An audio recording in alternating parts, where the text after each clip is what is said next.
song.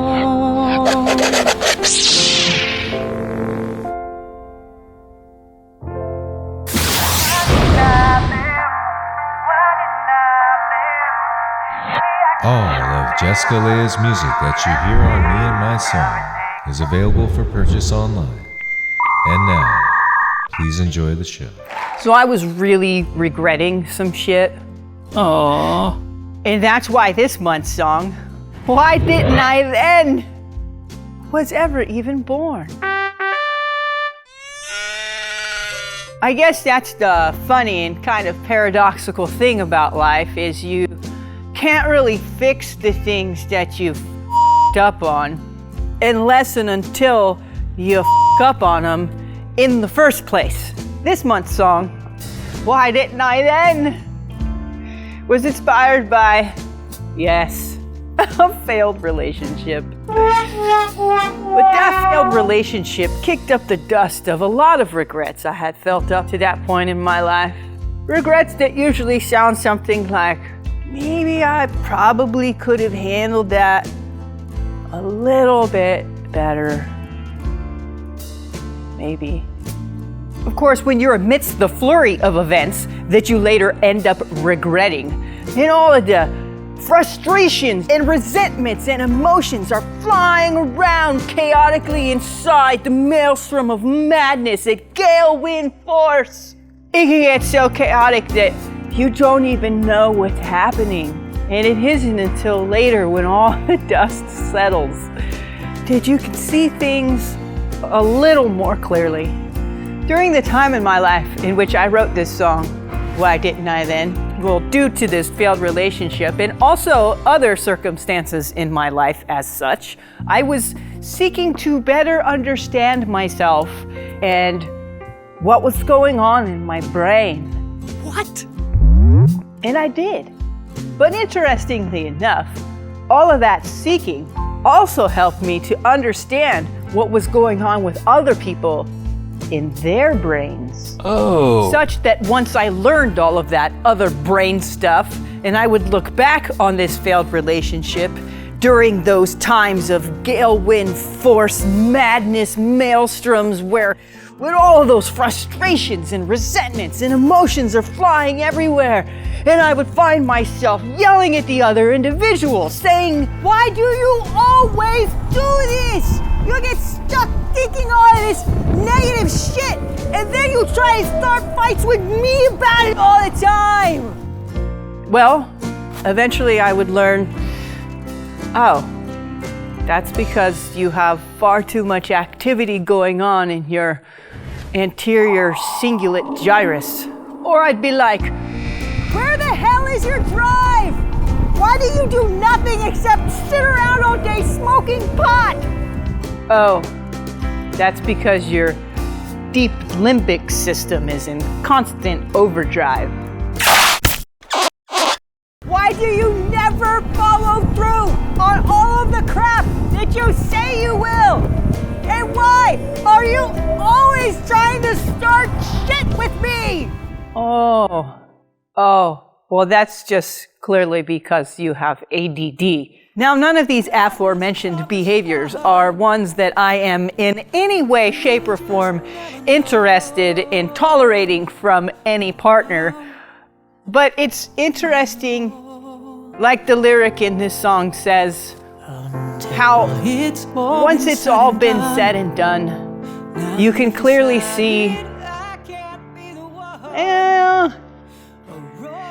maybe I probably could have possibly handled that a little bit better, maybe.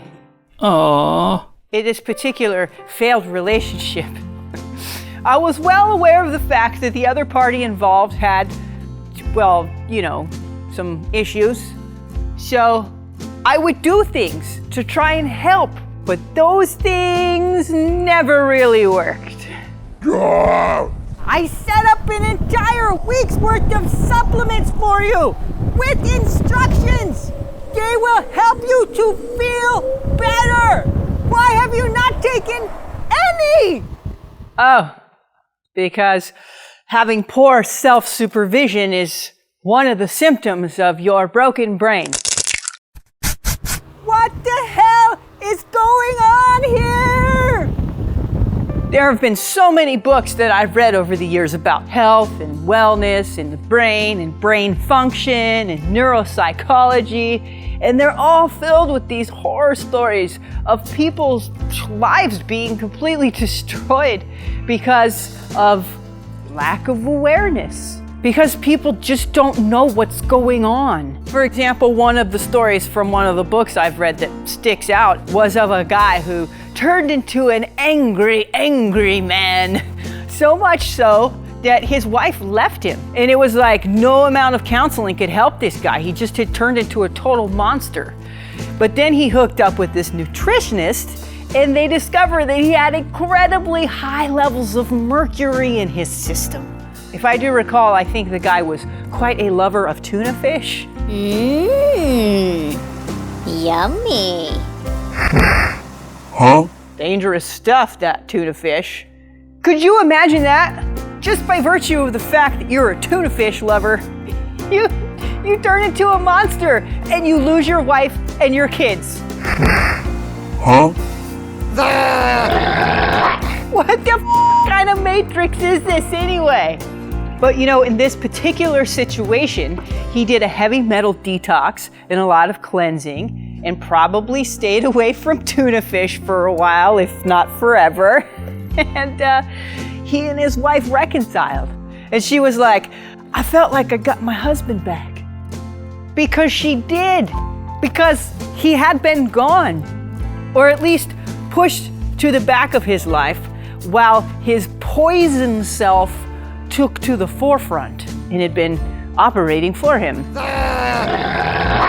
And the horrifying thing is that we've all been poisoned. Poisoned by the air, poisoned by the water, poisoned by the pharmaceuticals, poisoned by the poison, poisoned by the tuna fish. So I guess my point is that it seems a lot of times anymore, if not always, that all of this poisoning and all of this broken brainness results in a lot of people really not being themselves. And that's no excuse for shitty behavior, but a lot of the times it is the reason for that shitty behavior. And although I take full responsibility for my brain, and very mindful of my brain, very brainful, full of brains, and remain mindful of fixing my own brokenness, and mindful of cleaning out my own toxins, I also find that I have to stay on the up and up in regards to how I treat others who have not done so, not fixed their brokenness, not cleaned out all their poisons. Most of the time I don't treat them like anything because I avoid people like that, like the plague. So often they don't even realize that they're poisoned.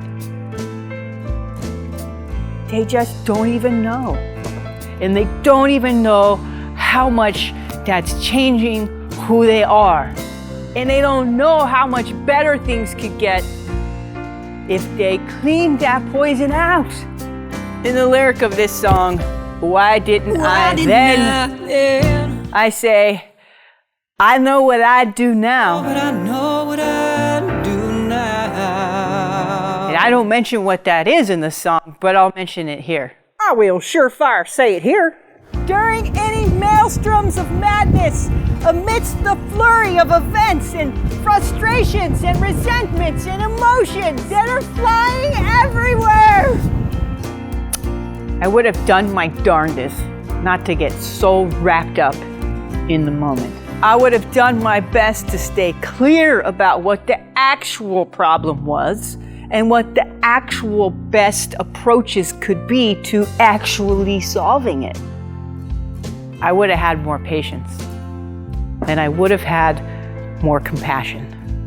And as that amazing prayer says that I've always hung on my wall but still have yet to master, as it says in its verses, I would seek more to understand rather than to be understood, to console rather than to be consoled.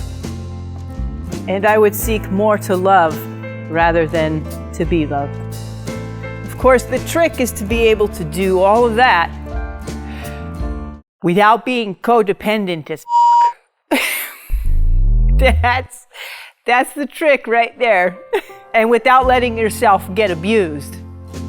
Hey, honey, I love you and I want to understand what's going on.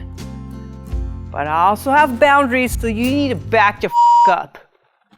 You've had too much tuna fish today. Although the relationship that inspired this month's song, Why Didn't I Then, was in fact destined to fail.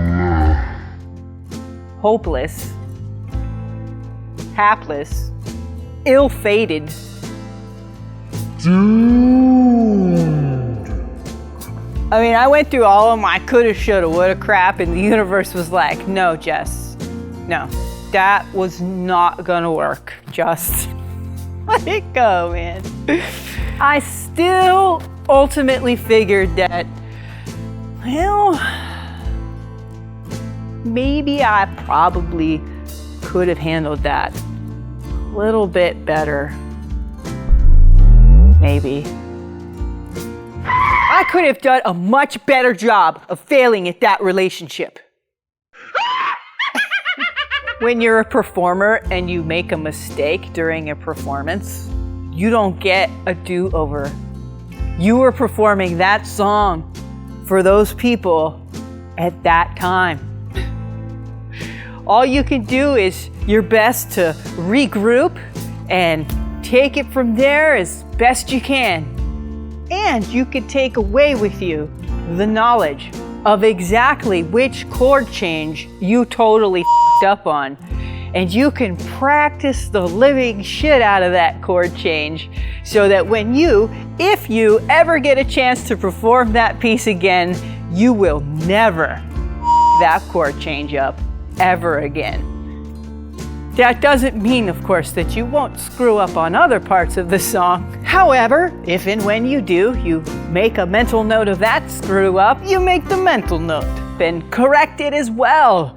And then, by virtue of these continual corrections, you eventually become a better performer. So maybe ultimately, there is nothing to regret in life. Maybe. As the lyrics in this song also say, how can we know?